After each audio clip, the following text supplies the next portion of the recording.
우리 몸에서 중요한 기관은 어디일까요? 뇌와 심장이 먼저 떠오르겠지만 영양분을 흡수하는 장이야말로 뇌와 심장만큼 중요한 기관입니다.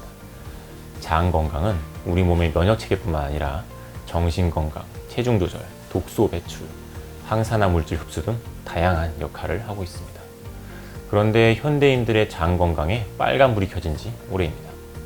장 속에는 유익균과 유해균이 있는데 유해균이 늘어나면 장이 제기능하지 못해서 소화기 질환, 면역력 약화 등 각종 건강상의 문제가 발생할 수 있습니다. 실제로 2002년부터 10년 사이에 대장암이 3배 이상 증가해서 한국인이 대장암 발병률이 세계 1위라는 오명을 얻게 됐습니다. 여러 가지 요인이 있겠지만 서구화된 식습관이 가장 큰 영향이라고 생각됩니다. 한국인은 주로 채소를 먹는 민족이다 보니 장의 길이가 서양인에 비해 1m가 더 길어서 더 관리를 잘해야 합니다. 우리 몸 면역세포의 70%가 장에 존재한다는 사실 알고 계신가요? 이 말은 우리 몸의 면역체계는 소화기관의 건강에 따라 좋아질 수도 나빠질 수도 있다는 뜻입니다. 면역 증진의 핵심은 의외로 장에 있는 것입니다.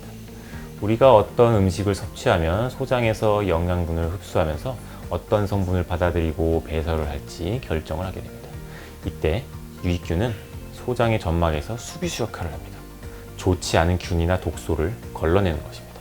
근데 이 수비수가 없어지면 아무리 좋은 것을 먹어도 유해물질을 만들면서 우리 몸에 흡수하게 됩니다.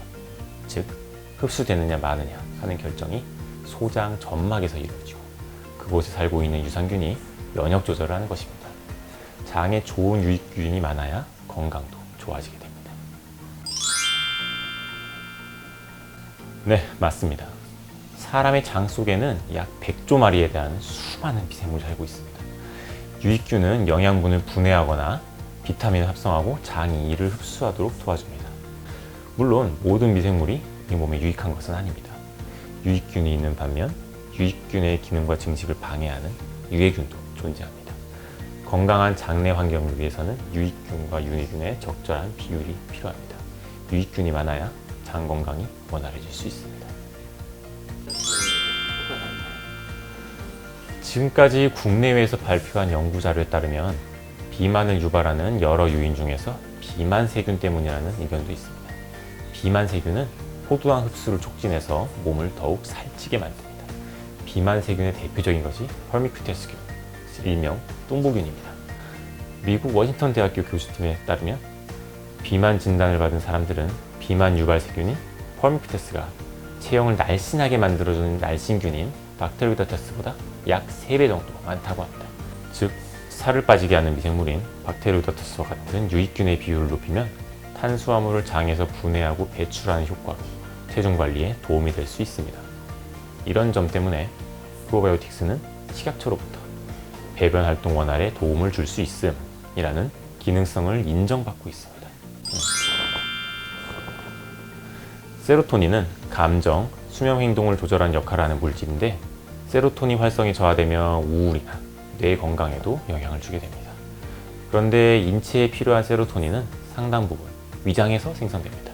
따라서 위장의 건강이 정신 건강에도 영향을 미치고 기분의 변화를 일으키게 됩니다. 그래서 장을 제2의 뇌라고 부릅니다. 장내 환경을 좋게 만들기 위해서 개인이 할 수 있는 방법으로는 식습관 조절, 충분한 수분 섭취, 규칙적인 운동, 스트레스 해소 이런 것들이 있습니다.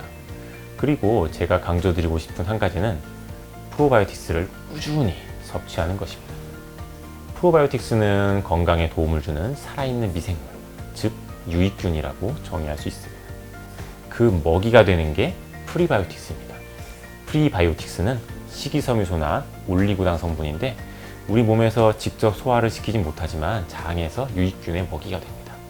최근에는 프로바이오틱스 유산균과 프리바이오틱스가 합쳐진 신바이오틱스 제품이 관심을 받고 있습니다.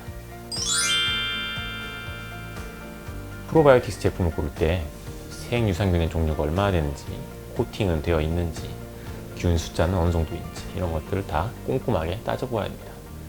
하지만 무엇보다 중요한 건 실질적으로 장에서 보장되는 유산균의 숫자, 즉 보장균수입니다.